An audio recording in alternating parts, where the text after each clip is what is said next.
जी ma'am. जी ma'am.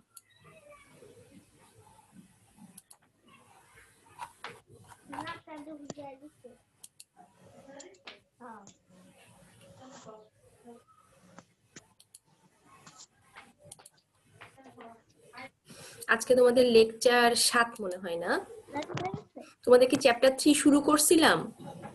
Chapter 3 না ma'am. আচ্ছা না ঠিক ম্যাম। আজকে তাহলে পড়ানো শুরু করব হচ্ছে চ্যাপ্টার 3। এটার নাম হলো সামাজিক সংগঠন ও নির্দেশক দল। বিভিন্ন সামাজিক সংগঠন এবং নির্দেশক দল কি, এটাই হচ্ছে এই চ্যাপ্টারের মূল বিষয়। ঠিক আছে, প্রথমে আমরা চলে যাই, যেহেতু সামাজিক সংগঠন পড়ব, প্রথমে যাই যে সমাজ বলতে কি বোঝায়। ঠিক আছে, সমাজ কি আমরা সবাই জানি, আমরা বলি আমাদের আশেপাশে যা কিছু আমরা দেখতে পাই, যা কিছু নিয়ে আমরা গঠিত আমাদের ইয়েটা, সেটাকে আমরা সমাজ বলি, ঠিক না? বা একটা নির্দিষ্ট দলকে আমরা সমাজ বলতেছি, যাদেরকে নিয়ে আমরা আমাদের চারপাশে যে মানুষগুলো থাকে তাদেরকে নিয়েই হচ্ছে আমাদের সমাজ। তাহলে সমাজ বলতে কি বোঝায়? সমাজ বলতে সাধারণত একটা গোষ্ঠী বা দলকে বোঝায়।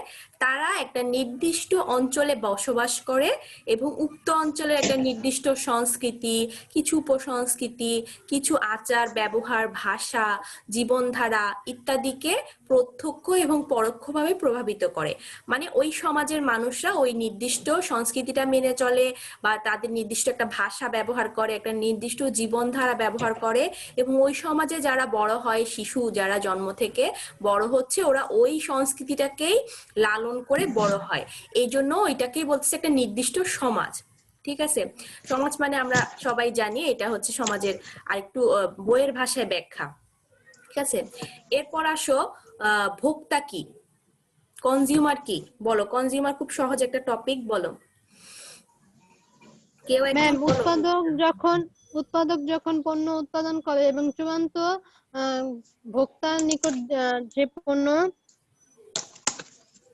বাজারজাতকরণ করে তাকে ভোক্তা বলা হয়। না, ভোগ মানে আমরা কথাটা কিন্তু ভোগের যদি আমরা ভাঙি কথাটাকে ভোক্তা, তাহলে হচ্ছে ভোগ যোক্তা। হ্যাঁ, ভোক্তা মানে যে ভোগ করে সেই হচ্ছে কি ভোক্তা। ফাইনালি যে কনজিউম করে ফেলে, ফাইনালি যেটাকে পণ্যটাকে নিঃশেষ করে দেয়, সেই হচ্ছে ভোক্তা। সোজা কথা হচ্ছে সেটা। হ্যাঁ, ফাইনালি যে খেয়ে ফেলে। এখন যে ক্রেতা আর ভোক্তা, এটার মধ্যে পার্থক্য হচ্ছে একজন ক্রয় করে কিন্তু খেতেও পারে, নাও খেতে পারে, বা নিঃশেষ করতেও পারে, শেষ করতেও না পারে। কিন্তু ভোক্তা মানে সে অবশ্যই ভোগ করবে, মানে এটা কোনোটাকে কি করে দিবে, নিঃশেষ করে দিবে, তাকেই বলতেছে ভোক্তা। এখন বইয়ের ভাষায় দেখো, ভোক্তা বলতে কোনো ব্যক্তি বা গোষ্ঠী বা প্রতিষ্ঠানকে বোঝায় যারা স্বীয় কিংবা পরিবার, কিংবা স্বীয় মানে নিজের, পরিবারের জন্য কিংবা দলের ভোগের উদ্দেশ্যে পণ্য বা সেবা ক্রয় করে। এখন মনে কর একটা পরিবারের সবাই কি কিনতে যায়? যে কোনো একজন কিনতে যায় না, বা একজন কোনো একটা দল, একটা নির্দিষ্ট দলের মানুষ সবাই তো কিনতে যায় না, একজন কিনতে যায়। তো একটা হয় সে নিজের জন্য কিনে, না হয় সে কি পরিবারের জন্য কিনে, না কিংবা কিন্তু সে দলের জন্য কিনে, তাকে বলতেছে ভোক্তা। ঠিক আছে, এরপর দেখো ভোক্তার প্রকারভেদ। প্রথমে হলো দেখো একক ভোক্তা।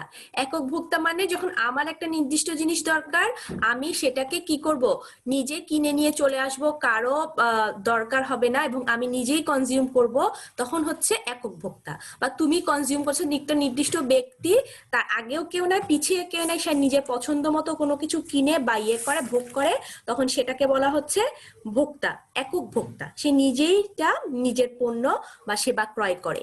আর গোষ্ঠী ভোক্তা মানে হচ্ছে একটা নির্দিষ্ট গোষ্ঠীর জন্য বা একটা নির্দিষ্ট গ্রুপের জন্য যখন সে কিনবে, হতে পারে যে তার একটা কি বলে, একটা কলেজের গ্রুপ, কিংবা তার একটা প্রতিষ্ঠানের একটা গ্রুপ, কিংবা মনে করো নির্দিষ্ট কোনো গ্রুপের জন্য যখন কি সে কেনাকাটা করবে, সেটাকে বলা হচ্ছে গোষ্ঠী ভোক্তা। আর প্রাতিষ্ঠানিক ভোক্তা হলো নির্দিষ্ট একটা প্রতিষ্ঠানের জন্য সে যখন ক্রয় করবে, তখন সে হচ্ছে প্রাতিষ্ঠানিক ভোক্তা। এই প্রাতিষ্ঠানিক ভোক্তার মধ্যে আবার 3 রকম প্রাতিষ্ঠানিক ভোক্তা থাকতে পারে। একটা হচ্ছে সরকারি প্রতিষ্ঠান, আরেকটা হচ্ছে স্বায়ত্তশাসিত প্রতিষ্ঠান, আর বেসরকারি প্রতিষ্ঠান। সরকারি প্রতিষ্ঠান মানে হতে পারে যে যে যে কোনো একটা সরকারি প্রতিষ্ঠানের জন্য সে কেনাকাটা করতেছে। সরকারি প্রতিষ্ঠানে অনেক কিছু প্রয়োজন হয় না, একটা দেখা যায় যে সরকারি প্রতিষ্ঠানে একটা অনুষ্ঠান হচ্ছে, ওখানের জন্য আমি কিছু জিনিস কিনলাম, বা সরকারি প্রতিষ্ঠানে কাগজ কলম এগুলো লাগে, এগুলোর জন্য আমি কিনতেছি। তাহলে সরকারি প্রতিষ্ঠানে কেনাকাটার ক্ষেত্রে একটা নির্দিষ্ট নিয়ম নীতি থাকে, বা দেখা যায় ওরা যখন যার কাছ থেকে কিনে সবসময় তার কাছ থেকেই কিনে, বা তাকে নির্দিষ্ট করে ফেলে যে সে তার কাছ থেকেই প্রতিষ্ঠান থেকে কিনবে। তারপর হচ্ছে স্বায়ত্তশাসিত প্রতিষ্ঠান, আর হচ্ছে কি বেসরকারি প্রতিষ্ঠান। ঠিক আছে, এরপরেরটাতে যাই। এই যে দেখো, একক ভোক্তা, যখন সে পরিবারের জন্য বা নিজের জন্য কিনতেছে তখন সে হচ্ছে কি একক ভোক্তা। এরপর দেখো যে নির্দিষ্ট গোষ্ঠীর জন্য কিনতেছে, দেখো সবগুলো বাচ্চা মোবাইল ইউজ করতেছে, ঠিক না? তাদের এর একটা নির্দিষ্ট গ্রুপ না, ওকে দেখে ও কিনলো, ওকে দেখে ও কিনলো, এভাবে দেখা যায় সবাই সবার থেকে দেখে দেখে কিনলো, একটা নির্দিষ্ট গ্রুপ সবাই কিনলো, একজন কিনলে সবাই কিনলো, তাহলে এটা হচ্ছে গোষ্ঠী ভোক্তা। এরপর পাশে আরেকটা দেওয়া আছে, যেমন ও হেজাব কিনতেছে, পাশে ও হেজাব পড়তেছে, ওকে দেখে দেখে সবাই হেজাব, যেমন মুসলিম, এইটাও একটা গ্রুপ। এই জন্য সবগুলো আলাদা, যেমন হতে পারে বয়স্করা, ওরা একটা গ্রুপ। তো ওভাবে গ্রুপের জন্য যখন তুমি কেনাকাটা করবে ওটাকে বলবে গোষ্ঠী ভোক্তা। আর যখন একটা প্রতিষ্ঠানের জন্য কেনাকাটা করবে তখন ওটাকে বলবে প্রাতিষ্ঠানিক ভোক্তা। এটা হতে পারে সরকারি প্রতিষ্ঠান, স্বায়ত্তশাসিত প্রতিষ্ঠান, আর হচ্ছে বেসরকারি প্রতিষ্ঠান। তোমরা কি স্বায়ত্তশাসিত প্রতিষ্ঠান বলতে কি বুঝে সেটা জানো? স্বায়ত্তশাসিত কিভাবে বুঝবা যে এটা প্রতিষ্ঠানটা সরকারি না স্বায়ত্তশাসিত নাকি বেসরকারি? কেউ বলতে পারবা?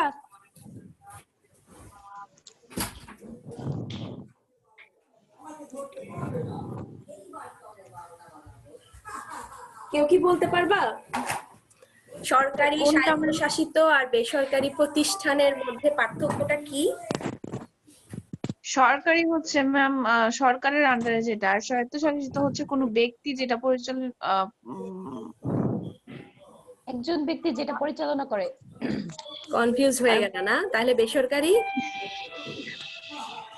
ম্যাম বেসরকারি হচ্ছে কয়েকজন ব্যক্তি মিলে যেটা ম্যাম। স্বায়ত্তশাসিত মেবি সরকারি আর বেসরকারি দুইটাই মনে হয় ম্যাম স্বায়ত্তশাসিত নাকি? না, সরকারি হয়, কিন্তু স্বায়ত্ত কথাটা স্বায়ত্তশাসিত এবং তো শাসিত ম্যাম মানে নিজেরাই নিজেদেরটাকে শাসন নিজেদের করে। মতো, হ্যাঁ। কিন্তু ওরা নিজেদেরটা পুরো নিজেদের মতো করে শাসন করতে পারে প্রতিষ্ঠানটাকে, কিন্তু সরকার হয়তো ওদেরকে সব খরচ সরকারই দেয়, কিন্তু ওরা নিজেদের মতো করে নিজেরা পরিচালনা করতে পারে। কিন্তু এটা সরকারি প্রতিষ্ঠান বলে, মানে এখানে সরকার থেকে নির্দেশনা আসে, সরকার টাকাও দিবে, এমপ্লয়ীদের বেতনও দিবে, আবার সরকার নিয়ন্ত্রণও করবে, সরকারের বিধি মোতাবেক ওরা নিয়ন্ত্রিত হয়। সরকার যদি একটা অর্ডার না দেয় ওরা ওই কাজটা করতেই পারে না, ওইটা হচ্ছে সরকারি। আর স্বায়ত্তশাসিত মানে তোমাকে আমি টাকা দিয়ে দিব, এবার তুমি তোমার মতো প্রতিষ্ঠান চালাও। বেশিরভাগ ক্ষেত্রে যে প্রতিষ্ঠান বিশ্ববিদ্যালয়গুলো আছে সরকারি, ওগুলো সবগুলা স্বায়ত্তশাসিত, কারণ ওদেরকে কন্ট্রোল করতে গেলে প্রতিটা কাজের জন্য সরকার নির্দেশ দিতে থাকে, তখন সরকারের দেখা যাবে কি কাজের পরিমাণ অনেক বেশি বেড়ে যায়, যেন ওগুলা কি স্বায়ত্তশাসিত করে দিছে। ওগুলা ওরা ওদের পছন্দ মতো করে চালায়। তারপর অবশ্যই সরকারকে তো একটা নির্দিষ্ট জবাবদিহি করতে হয়, তো তেমন একটা জবাবদিহি করতে হয় না, ওরা ওদের মতো করে যে কোনো ডিসিশন নিতে পারে।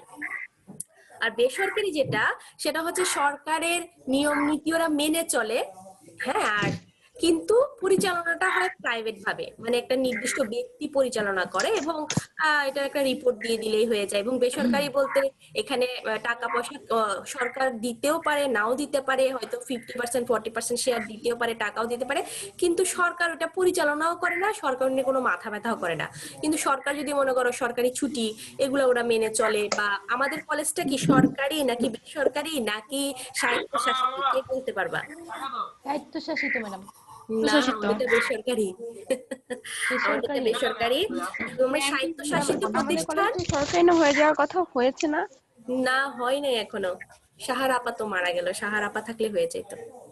আচ্ছা, যাই হোক, এখন হচ্ছে কি এরপর হলো কি স্বায়ত্তশাসিত প্রতিষ্ঠান, তোমরা কিভাবে বুঝবা স্বায়ত্তশাসিত প্রতিষ্ঠানগুলোর পিছন দিয়ে থাকবে, এমনি তো বললাম সবগুলা সরকারি ইউনিভার্সিটি, হ্যাঁ এটা একটা সরকারি সব ইউনিভার্সিটি স্বায়ত্তশাসিত। আবার স্বায়ত্তশাসিত প্রতিষ্ঠানের পিছন দিয়ে তোমার লেখা থাকবে কর্পোরেশন, তারপর লেখা থাকবে কর্তৃপক্ষ, তারপর লেখা থাকবে ইনস্টিটিউট, বোর্ড, এই কথাগুলো লেখা থাকে, তখন তুমি বুঝতে পারবা এটা একটা স্বায়ত্তশাসিত প্রতিষ্ঠান, ঠিক না? ওই যে যেমন আমরা দেখি কৃষি উন্নয়ন কর্পোরেশন, তার মানে এটা কি স্বায়ত্তশাসিত না? জি ম্যাম। তারপরে আবার রাজুক, রাজুকটা কি? রাজুকের পুরা ফর্ম কি বলতো? রাজধানী উন্নয়ন কর্তৃপক্ষ। কর্তৃপক্ষ। এই যে কর্তৃপক্ষ কথাটা আসছে না, তার মানে এটা কি? এটা অবশ্যই স্বায়ত্তশাসিত। কিন্তু হ্যাঁ আমরা এটা এখন চিনে ফেললাম যে স্বায়ত্তশাসিত কিভাবে চিনবো, পিছনে কর্পোরেশন, বোর্ড, তারপর ইনস্টিটিউট বা কি কর্তৃপক্ষ, এই কথাগুলো যখন লেখা থাকবে তখন বুঝবা এটা সরকার এটাকে টাকা দেয় ঠিকই, কিন্তু সরকার এটাকে কোনো নিয়ন্ত্রণ করে না, হ্যাঁ, বা সরকার এটা করে না, নিয়ন্ত্রণ সরকার করে না, তখন এটাকে বলা হচ্ছে তোমার স্বায়ত্তশাসিত প্রতিষ্ঠান, ঠিক আছে? এটাই। এর পরেরটাতে আমরা পরের টপিকে চলে যাই, সামাজিকীকরণ, সোশ্যালাইজেশন। তোমরা মনে হয় একটু একটু পড়ছো এই জিনিসগুলা, আমরা মনে হয় ওবিতে পড়াইছিলাম, ঠিক না? সোশ্যালাইজেশন বা সামাজিকীকরণ কি? তো socialisation refers to the process of which a new members learn the system of values, মানে সোশ্যালাইজেশন বলতে সেই প্রসেসটাকে বোঝায় যেখানে একজন নতুন মেম্বার যে আছে সে শিখতে পারে একটা নির্দিষ্ট সমাজের প্রথমে হচ্ছে ভ্যালুস গুলা বা তার মূল্যবোধ গুলা, নর্মস বা রীতিনীতি, এবং তাদের এক্সপেক্টেড বিহেভিয়ার বা তারা একটা নির্দিষ্ট পরিস্থিতিতে পড়লে কি ধরনের আচরণ করে সেটা যেখানে শিখতে পারে বা যে প্রসেসে শিখতে পারে সেটাকেই বলতেছে সামাজিকীকরণ। হ্যাঁ, বা সামাজিকীকরণ এমন একটা প্রক্রিয়া যার মাধ্যমে একটি সমাজের নতুন সদস্যরা উক্ত সমাজের রীতিনীতি, মূল্যবোধ, ভাষা ও কৃষ্টি ও প্রত্যাশিত যে ব্যবহার সম্পর্কে জেনে অন্যদের সাথে মত বিনিময় করতে পারে, সেটাকেই বলতেছে সামাজিকীকরণ, ঠিক আছে? আমরা দেখা যায় এক সমাজ থেকে অনেক সময় অন্য সমাজে যাই না, যেমন স্কুলে আমাদের এক ধরনের সোশ্যালাইজেশন প্রক্রিয়া ছিল, এক ধরনের নিয়ম নীতি ছিল, তারপর আবার যখন আমরা কলেজে উঠবো তখন আবার আরেক ধরনের, বা আমরা যখন জবে যাব আমাদের কি হবে, আমাদের সমাজটা চেঞ্জ হয়ে যাবে না? বা আমরা একটা নির্দিষ্ট দেশ থেকে যখন আরেকটা নির্দিষ্ট দেশে যাব, হ্যাঁ, ওই দেশে গিয়ে দেখবো কি যে ওই দেশের ওরা সবাই হয়তো তোমরা কেউ আমেরিকা গেলা, তো বাংলাদেশে আমরা ভাত খেতাম, ওখানে গিয়ে তো আমরা ভাত পাবো না, ভাত পাবো? তো দেখা যাবে যে আমরা ওদের যে কালচার সেটার সাথে আমার কি করতে হবে, খাপ খাইয়ে নিতে হবে, বা ওগুলা শিখতে হবে নতুন নতুন করে, ওদের রীতিনীতি কি, ওদের মূল্যবোধ কি, ওদের ভাষা কি, বা ওরা একটা নির্দিষ্ট পরিস্থিতি কি আচরণ করে। যেমন আমরা একটা নির্দিষ্ট হঠাৎ করে একটা শোক সংবাদ পাইলে আমরা জোরে চিৎকার করে কান্না করে উঠি, কিন্তু বিদেশে যেটা হয় ওরা কিন্তু চট করে যে কোনো কিছুতে রিয়্যাক্ট করে না, ওরা হঠাৎ প্রথমে শুনে ওটাতে একটু দুঃখ প্রকাশ করে, হ্যাঁ, ওটা জোরে কান্নাকাটি এই ধরনের ওরা মানে ওরা বেশি নয়েজ পছন্দ করে না। তো এরকম আর কি, সামাজিকীকরণ এমন একটা মূল্যবোধ যে মানে এমন একটা প্রক্রিয়া যেটার মাধ্যমে আমরা কি করতে পারি, যে অন্য একটা সমাজের যে রীতিনীতিগুলো শিখতে পারি বা শিখি, সেটাকেই হচ্ছে সোশ্যালাইজেশন বলে, ঠিক আছে? এরপরে টপিকে চলে যাই, এটা হচ্ছে আচ্ছা ভোক্তার সামাজিকীকরণ কি। এখন আমরা যদি ভোক্তা আচরণ পড়তেছি, তো ভোক্তার সামাজিকীকরণ কি? ভোক্তা নতুন সমাজে এসে যে প্রক্রিয়ার মাধ্যমে উক্ত সমাজের যে রীতিনীতিগুলো, তাদের চালচলনগুলো, খাদ্যাভ্যাসগুলো, মূল্যবোধ ইত্যাদির সাথে নিজেকে কত সহজে মানিয়ে নিতে পারে, সেটাই হচ্ছে ভোক্তার জন্য সামাজিকীকরণ। হ্যাঁ, এখন ও একটা ভোক্তা দেখা যায় সে এক ধরনের প্রোডাক্ট ব্যবহার করতো, আমি চিন্তা করলাম যে সে যেই দেশে যাক আমার প্রোডাক্ট ব্যবহার করবে। ব্যাপারটা এরকম না যে আজকে আমার প্রোডাক্ট সে ব্যবহার করতেছে, কিন্তু সে যখন অন্য একটা দেশে যেয়ে ঘুরে আসবে তখন বলবে যে না এটা আমি খাবো না, আমি শুনছি ওই দেশে যে এটা হচ্ছে কি শরীরের জন্য ক্ষতিকর। যেমন হরলিক্স নিয়ে আগে মানুষ খুব হরলিক্স খাইতো, পরীক্ষা মানেই হরলিক্স খাওয়া লাগবে। তারপর একটা সময় আসলো যে যখন সাউথ এশিয়ানরা অনেক বেশি হরলিক্স খায়, অনেক বেশি হরলিক্সের অ্যাড চলে, তো বিদেশে বললো হরলিক্স তো আমরা ইয়ে হিসেবে ইউজ করি, এটার কোনো বেনিফিট নাই। যেরকম বলে যে হরলিক্স খেলে শক্তি, হরলিক্স খেলে বুদ্ধি, এই ধরনের কোনো ব্যাপার নাই। এটা হচ্ছে যে যখন মানুষের স্ট্রেস থাকে তখন তাদেরকে ঘুম বেশি আসার জন্য বা রেস্ট নেওয়ার জন্য ব্যবহার করা হয়, যাতে ওর শরীরটা একটু ঠান্ডা হয় বা ও যেন আর একটু ভালো করে তোমার ঘুমাতে পারে, রেস্ট নিতে পারে, তখন ব্যবহার করা হয় হরলিক্সটা। তখন বাংলাদেশে দেখা যায় বা বিভিন্ন সাউথ এশিয়ান কান্ট্রিগুলোতে হরলিক্সের সেল অনেক কমে গেছে, ঠিক না? এখন দেখবো হরলিক্স এর তেমন একটা অ্যাড দেখা যায় না, বা এনার্জি ড্রিঙ্ক গুলো বিভিন্ন অ্যাড এখন দেখা যায় না, ব্রুস ছিল বা বিভিন্ন ধরনের। মানে এটা হচ্ছে কি একটা প্রভাব পড়লো না যে আমি একটা নতুন কালচারের সাথে এসে যখন কালচারে গিয়ে বা ওটা জানতে পারলাম যে ওরা তো হরলিক্স খায় না, ওরা তো দেখা যায় শক্তিশালী বুদ্ধিমান, তার মানে ওদের হরলিক্সে তেমন কোনো প্রভাব পড়ে না। তো মাঝখান দিয়ে হরলিক্স অনেক অ্যাডও দিয়েছিল যে আমরা কয়েকটা বাচ্চা রিসার্চ করছি, করার পরে দেখা গেছে ওদের মধ্যে একটু বেশি বুদ্ধি দেখা গেছে, ওরা একটু বেশি চটপটে দেখা গেছে, এই ধরনের অ্যাডও দিছিল যাতে মানে মানুষের মধ্যে বিশ্বাস তারা সৃষ্টি করতে পারে। হ্যাঁ, তো এই জিনিসটা তো অবশ্যই একটা গুরুত্বপূর্ণ যে আমার ভোক্তা কি কোন সমাজে আছে, সেই সমাজে কি ধরনের রীতিনীতি আছে, কি ধরনের খাদ্যাভ্যাস তারা মেনটেন করে, এগুলো একজন মার্কেটারের জন্য খুব ইম্পর্টেন্ট। হ্যাঁ, এরপরেরটাতে চলে যাই, নির্দেশক দল বা রেফারেন্স গ্রুপ। যখন কোনো একটা বিশেষ কোনো দল বা গোষ্ঠী বা শ্রেণীর নির্দেশনা দ্বারা সমাজের ভোক্তা, সাধারণ ভোক্তা বা ক্রেতাদের পণ্যদ্রব্য ও সেবার ক্রয়টা প্রভাবিত হয়, তখন সেটাকে বলা হচ্ছে নির্দেশক দল।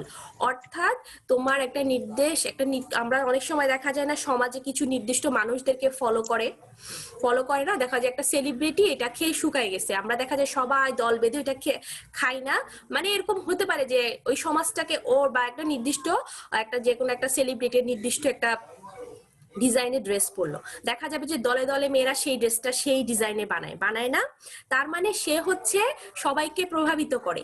যখন আমরা একটা নির্দিষ্ট ব্যক্তি বা নির্দিষ্ট একটা দল দ্বারা বা নির্দিষ্ট একটা গোষ্ঠী দ্বারা আমাদের সমাজের ক্রয় আচরণে বা পণ্যদ্রব্য ক্রয় বা সেবার ক্ষেত্রে কোন একটা প্রভাবিত আমরা হই, সেটাকেই বলা হচ্ছে নির্দেশক দল বা রেফারেন্স গ্রুপ। ঠিক আছে, বুঝতে পারছো সবাই রেফারেন্স গ্রুপ? জি ম্যাম। এটা অনেক প্রভাব আছে একটা মার্কেটারের ইয়েতে, কারণ এই রেফারেন্স গ্রুপকে যদি তারা প্রভাবিত করতে পারে তাহলে কি হয় যে ওর প্রতিষ্ঠানে একটা পণ্যটা চলা না চলা নির্ভর করে ওই রেফারেন্স গ্রুপ যা বলবে মানুষ বেশিরভাগ সময় তাই শুনে। এখন দেখা যায় এমন কিছু সেলিব্রিটি আছে, তারা বললো কি এই প্রোডাক্টটা খুব ভালো, আমি ব্যবহার করছি, তখন মানুষ দলে দলে সেই প্রোডাক্টটা ব্যবহার করে না। আবার অনেক সময় বলে একটা প্রোডাক্টটা ব্যবহার করছি আমার তো ভালো লাগে নাই, দেখা যাবে তাদের সেল হাফ হয়ে যায়, ঠিক না? তারপর অনেক সময় দেখা যায় যে কেউ একটা ফুড ব্লগার, সে কি করলো একটা নির্দিষ্ট ফুড শপের ওপেন করার পর সে খাইলো টাইলো, একটা রিভিউ দিল খুব ভালো হয়েছে, আমি ওর একটা প্রতিবেদন করে দিল, এরপর দেখা যায় তাদের কাস্টমারই তারা জায়গা দিতে পারে না, এরকম হয় না? তো নির্দেশক দলটা কিন্তু যে কোনো একটা সমাজকে, যে কোনো একটা দলকে অনেক বেশি প্রভাবিত করে। ঠিক আছে, তো যে নির্দিষ্ট দল, গোষ্ঠী বা শ্রেণীর দ্বারা সমাজে সাধারণ মানুষরা প্রভাবিত হয় সেটাকেই বলতেছে নির্দেশক দল। ঠিক আছে, এরপর যে নির্দেশক দল যখন একটা মানুষকে প্রভাবিত করে তখন তিনটা উপায়ে প্রভাবিত করে। প্রথমে এসে কিন্তু ভোক্তাদের কি করে, তার মনোভাব দেখে যে মনোভাবটা কি, তারপর সেই মনোভাবটাকে পরিবর্তন করার চেষ্টা করে। ঠিক আছে, তারপর তার আত্মবিশ্বাসটাকে প্রভাবিত করার চেষ্টা করে, যে আমরা মনে করো সে একটা বদ্ধমূল ধারণা নিয়ে আসে যে আমি যদি এই কাজটা না করি তাহলে এইটা হবে, বা আমি যদি এইটা যদি না মাখি তাহলে আমি হয়তো সুন্দর হতে পারবো না, বা আমি যদি এই জিনিসটা না খাই তাহলে মনে হয় আমি ফিট থাকতে পারবো না। তো যে নির্দেশক দল সে কিন্তু প্রথমেই বলবে যে না, আপনি যে এটা বিশ্বাস করতেছেন এই বিশ্বাসটাকে প্রথমেই কিন্তু সে প্রভাবিত করে। তারপর হলো যে ভোক্তাটার যে নতুন জীবন ধারণ বা দেখা যায় সে এভাবে চললে নতুন, যে বলে যে আপনি হয়তো এটা এভাবে প্র্যাকটিস করেন নাই, আপনি এইটা এভাবে প্র্যাকটিস করেন, দেখবেন যে আমিও তো প্র্যাকটিস করি, এরকম বলে না? তো ওরা কিন্তু এভাবে কথার মাধ্যমে, কন্টিনিউয়াস যোগাযোগের মাধ্যমে তাদের সাথে তাদের ওই ক্রয় আচরণটাকে প্রভাবিত করার চেষ্টা করে। আর সবার শেষে যেটা করে ওরা, দেখা যায় ও কোনো রকমেই ওর আত্মবিশ্বাস থেকেও সরতেছে না, কিংবা ও নতুন জীবন ধারণে অভ্যস্ত হতে চাচ্ছে না, তখন দেখা যায় তাদেরকে মানসিক চাপ প্রয়োগ করে। বলে কি রে তুমি কাজটা এখনো করলা না, এখনো এটা চেঞ্জ করলা না, এটা চেঞ্জ করো, দেখো না সবাই তোমাকে কি বলবে, এরকম একটা কথা বলেন অনেক সময়। তার মানে একটা নির্দিষ্ট পণ্য বা সেবা বা একটা ব্র্যান্ড ব্যবহার করার জন্য তখন শেষ পর্যায়ে এসে ও মানসিকভাবে যে কোনো একটা দলকে প্রভাবিত করে। হ্যাঁ, যে কোনো একটা মানুষকে প্রভাবিত করে। নির্দেশক দলের কিন্তু আসলে অনেক প্রভাব আছে। ওরা 3 ভাবে কি করে, যে কোনো ভোক্তাদেরকে প্রভাবিত করে, তার মনোভাব এবং আত্মবিশ্বাসকে প্রভাবিত করে, তারপর নতুন জীবন ধারণ এবং তার আচরণকে তুলে ধরে, আর সবার শেষে মানসিক চাপ প্রয়োগের মাধ্যমে কিন্তু কি করে, ভোক্তাদেরকে প্রভাবিত করে। ঠিক আছে, এতটুকু বুঝতে পারছো সবাই যে কিভাবে ভোক্তাদেরকে প্রভাবিত করে নির্দেশক দল? জি ম্যাম। তাহলে জি ম্যাম। মার্কেটারের জীবনে কিন্তু অনেক বেশি প্রয়োজন যে ভোক্তা ওদের নির্দেশক দল বের করা। তুমি যে টার্গেট কাস্টমার করবা, দেখতে হবে তাদেরকে কে প্রভাবিত করতেছে, কোন দল, কাদের কথা তারা শুনতেছে, কাদের কথা তারা ফলো করতেছে, ওই দলটাকেই সবসময় প্রভাবিত করতে হবে। তুমি যদি তোমার অবশ্যই সেটা মাথায় রাখতে হবে তারা কি বলতেছে, তোমার তাদের সাথে সবসময় একটা লিয়াজও মেনটেন করতে হবে, তারা যেন তাদের পক্ষে কথা বলে, এমন কোনো কথা না বলে যেটার কারণে কি হয়, তোমার পণ্যের একটা নেগেটিভ যেন ধারণা তোমার কনজিউমারের মাথায় না ঢুকে, ওই ধরনের একটা জিনিস চিন্তা করতে হবে। এরপর দেখো নির্দেশক দলের প্রকারভেদ। নির্দেশক দল আবার অনেক রকম। প্রথম হচ্ছে প্রত্যক্ষ বা প্রাথমিক নির্দেশক দল। প্রত্যক্ষ বা প্রাথমিক নির্দেশক দলের মধ্যে কারা পড়ে? যারা প্রত্যক্ষভাবে তোমার কনজিউমারদেরকে সরাসরি কন্ট্রাক্টের মাধ্যমে যারা কনজিউমারদেরকে প্রভাবিত করে, তারা হচ্ছে প্রত্যক্ষ বা প্রাথমিক নির্দেশক দল। আর একটা হচ্ছে পরোক্ষ বা মাধ্যমিক দল। এরা সরাসরি থাকে না, কিন্তু দেখা যায় যে এদের আচার আচরণ দেখে হয়তো কনজিউমাররা প্রভাবিত হয়। ওরা হচ্ছে পরোক্ষ বা মাধ্যমিক দল। হ্যাঁ, প্রত্যক্ষ দলের মধ্যে দেখো কারা আছে। প্রথমেই হচ্ছে বন্ধু বান্ধব। যেমন আমরা দেখুন বন্ধু বান্ধবের মধ্যে কেউ একজন এটা কিনছে বা একটা জিনিস ব্যবহার করতেছে, আমার বন্ধু বললো যে এটা আমাকে সুন্দর লাগবে, এরপর তো আর কোনো কথাই নেই, এরপর কি আর কোনো কথা আছে? ওইটাই কিনতে হবে, ওইটাই লাগবে, কারণ হচ্ছে আমার বন্ধু বলছে কি এই জিনিসটা ব্যবহার করলে ভালো। তার মানে ওরা তোমাকে কতটুকু প্রভাবিত করতে পারে, যে এরা হচ্ছে একদম প্রাথমিক, যারা তোমার সাথে সবসময় কন্টাক্টে থাকবে এবং তোমার সব আচার আচরণকে প্রভাবিত করবে, তখন দেখা যায় সেটাকে বলা হচ্ছে একদম প্রাথমিক নির্দেশক দল। এরপর হচ্ছে শপিং দল। এরাও প্রাথমিকের মধ্যে পড়ে, যে এমন সময় দেখা যায় যে সকালবেলা অনেকে মর্নিং ওয়াকে যায়, আসার সময় কিছু কেনাকাটা করে না, বা বান্ধবীরা মিলে দলে দলে শপিং এ যাচ্ছে, বা কিছু মহিলা দলে দলে শপিং এ যাচ্ছে, এদেরকে বলতেছে শপিং দল। এরা সব সময় কি করে, জগিং এর ফাঁকে বা বাচ্চাকে স্কুলে দিল, স্কুলে দেওয়ার ফাঁকে কি করলো, সবগুলা মিলে শপিং মলে ঘুরে চলে আসলো। এইটা ওরাও কিন্তু একটা মানে দেখা যায় আমি একটা কিছু কেনাকাটা করতে গেলাম, বলে যে ভাবি আপনার তো সবাই মার্কেটে যান, দেখি ওই মার্কেটে এই জিনিসটা কোথায় ভালো পাওয়া যায়, আমরা তাদের থেকে ইনফরমেশন নেই না। তো এই শপিং দলও কিন্তু অনেক বেশি প্রভাব বিস্তার করে যে কোনো ক্রয় আচরণের ক্ষেত্রে। হ্যাঁ, এরপর হচ্ছে কর্মস্থলের দল। এরা হচ্ছে তোমার একসাথে জব করে, একসাথে অফিস থেকে বের হওয়ার পথে দেখা যায় একটা নির্দিষ্ট মার্কেটে, বলো ও কিনলো, এবার ওর থেকে আমিও দেখলাম, আমিও কিনলাম, এরকম করে একটা কর্মস্থলের দল। ওই দলটাও কিন্তু প্রভাবিত করে। যেমন একটা মানুষ যখন কর্মস্থলে থাকে, সে কিন্তু তার চারপাশের কলিগদেরকে প্রথমে জিজ্ঞেস করে যে আমি জিনিসটা কিনতে চাচ্ছি, কোথায় ভালো পাওয়া যাবে, জিজ্ঞেস করে না? বা আমি একটা টিভি কিনতে চাচ্ছি কিংবা একটা কিছু কিনতে চাচ্ছি, তো তুমি কর্মস্থলের আশপাশের কলিগদেরকে বেশি আগে জিজ্ঞেস করবে না? তো ওরাও কিন্তু ওরা যা বলে আমরা কিন্তু সেটা অনেক বেশি অনুসরণ করি, তাহলে ওরাও একটা নির্দেশক দলের মধ্যে পড়ে।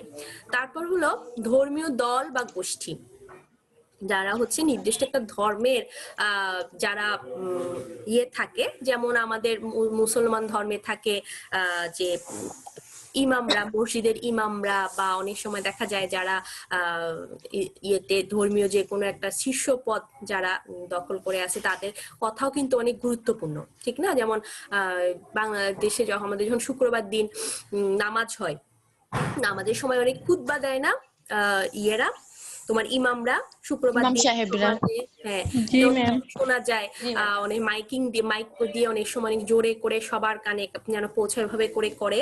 তো ওরা কি করে সমাজের বিভিন্ন ঘটে যাওয়া ঘটনা, এটা সমাজ কিভাবে ব্যাখ্যা করছে সেইভাবে ব্যাখ্যা করে না, খুতবার সময় দেখা যায় ওই জি যে ম্যাম। জোহরের নামাজের সময় দেখা যায় জি এটা ম্যাম। ব্যাখ্যা করে, বা যেটা জুম্মার সময় ব্যাখ্যা করে। তো ওরাও কিন্তু আমাদের অনেক বড় একটা প্রাথমিক বা নির্দেশক দল, বা ওইখানে আমরা যেভাবে বলে আমরা কিন্তু সেটা মেনে চলার চেষ্টা করি। আবার সব ধর্মে এটা আছে যে ওই ধর্মের যে ইয়ে থাকে উনি যেভাবে বলে দেখা যায় ওই ধর্মের ওই গোষ্ঠীর মানুষগুলা ওইভাবেই নিয়ন্ত্রিত হয়। তো ওইটার একটা বড়, ওরাও কিন্তু একটা বড় নির্দেশক দল।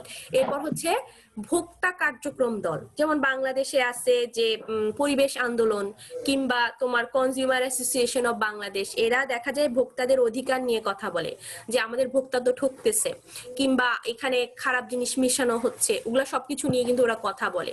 ওরা যদি বলে যে এই জিনিসটা প্রোডাক্টটা খারাপ, এটার মধ্যে কিছু মেশানো আছে বা এই জিনিসটা ভালো না, আমাদের কনজিউমার ঠকতেছে, ওইটাও কিন্তু সেল অনেক সময় কি করে একদম কোকামাদা বন্ধই করে দেয় অনেক সময়। যেমন মাঝখান দিয়ে কিন্তু ইভ্যালির কথা তোমরা জানো তো না, ইভ্যালির ম্যাম। ইয়েটা হ্যাঁ, পুরো ম্যাম। বন্ধ ছিল, পুরা বন্ধ ছিল। ইভ্যালি পুরা ওদের অ্যাকাউন্ট সিজ করে দিয়েছিল, পুরা অ্যাকাউন্ট বন্ধ, বন্ধ, সেল বন্ধ করে দিয়েছিল, যে ওদের সোর্স অফ ইনকামটা নিয়ে কিছু সমস্যা সৃষ্টি হওয়াতে প্রথম আলো কি করলো, প্রতিবেদন করলো যে আসলে ওদের সোর্স অফ ইনকাম কি, তারা কিভাবে এত ডিসকাউন্ট দিচ্ছে, আসলে তো কোনো নর্মাল প্রতিষ্ঠান এত ডিসকাউন্ট দিতে পারে না। তো ওইটা নিয়ে যখন ওরা লিখলো প্রতিবেদন, ওদের সব কিছু বন্ধ করে অ্যাকাউন্ট সিজ করে ওদের সেলস অফ করে দিল। তো এই যে ভোক্তা কার্যক্রম একটা দেখো, নির্দিষ্ট একটা দলের শুধু একটা প্রতিবেদনের মধ্যে কতটা চেঞ্জ হয়ে গেল সবকিছু, ঠিক না? এই জিনিসগুলো হচ্ছে নির্দেশক দলের প্রভাব। হ্যাঁ, নির্দেশক দলের কিছু অনেক বেশি প্রভাব বিস্তার করে। আচ্ছা, এরপর পরের টপিকে চলে যাই, যে এই প্রত্যক্ষ বা প্রাথমিক দলে কি কি বৈশিষ্ট্য দেখা যায়। হ্যাঁ, প্রথমে দেখা যায় যেটা, সেটা হলো যে এটা আয়তনে অনেক ক্ষুদ্র হবে, ছোট হবে, যে এটা খুব বড় হবে এমন হবে না, যে ছোট একটা ইয়ে থাকবে। পরোক্ষ দলটা অনেক বড় হতে পারে, ছোট হতে পারে, আর প্রত্যক্ষ দলটা বা প্রাথমিক দল সবসময় ছোট হবে। এরা সবসময় তোমার সাথে কন্টাক্টে থাকবে এবং তাদের সাথে তোমার একটা অনানুষ্ঠানিক একটা, এটা ভুল লেখা হয়েছে, আনুষ্ঠানিক না, এটা হবে অনানুষ্ঠানিক সম্পর্ক থাকবে ওদের সাথে, ঠিক আছে? মানে ভোক্তাদের সাথে একটা অনানুষ্ঠানিক সম্পর্ক থাকবে।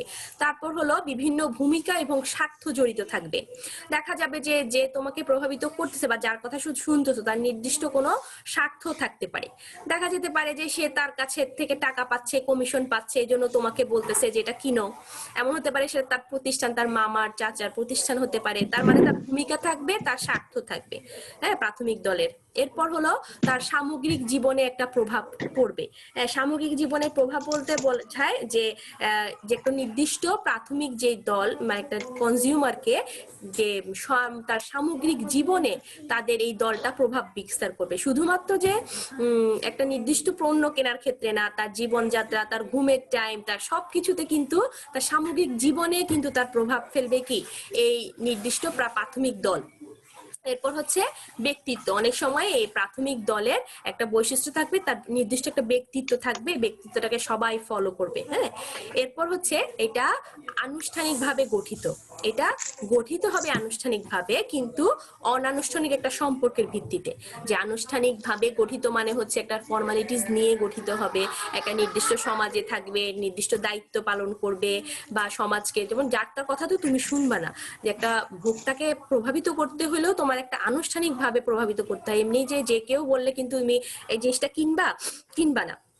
এই যে আনুষ্ঠানিক ভাবে একটা গঠিত হতে হবে ওদের সম্পর্কটা, এবং তার সাথে সম্পর্ক এত বেশি ভালো হয়ে যাবে। আমরা অনেক সময় বলি না আমাদের ফ্যামিলি ফ্রেন্ডস, ও তো আমাদের পরিবারের মতো, বলি না? তার মানে তার সাথে একটা ব্যক্তিগত এবং আবেগতায়িত একটা সম্পর্ক তৈরি হয়ে যাবে। হ্যাঁ, এটা প্রাথমিক দলের একটা বৈশিষ্ট্য। সে তার এত কাছে থাকবে, এত পাশে থাকবে, এত তার সবকিছু নিয়ে প্রভাবিত করবে যে তার সাথে একটা ব্যক্তিগত সম্পর্ক তৈরি হয়ে যাবে, এবং তাদের মধ্যে সবসময় একটা পারস্পরিক যোগাযোগ থাকবে, এবং তার একটা দলের মতো তৈরি হয়ে যাবে, যে তাদের মধ্যে একটা দলীয় সম্পর্ক তৈরি হয়ে যাবে, যেটার মাধ্যমে তারা সবসময় চিন্তা করবে যে এটা আমার একটা দল। ও সবসময় চিন্তা করে এটা আমার একটা দল, আমি ব্যবহার করলে সবাই ব্যবহার করবে, আমি ছেড়ে দিলে সবাই ছেড়ে দিবে, এই ধরনের একটা দলীয় সম্পর্ক সে তৈরি করে ফেলে। ওইটাই হচ্ছে প্রাথমিক দলের বৈশিষ্ট্য।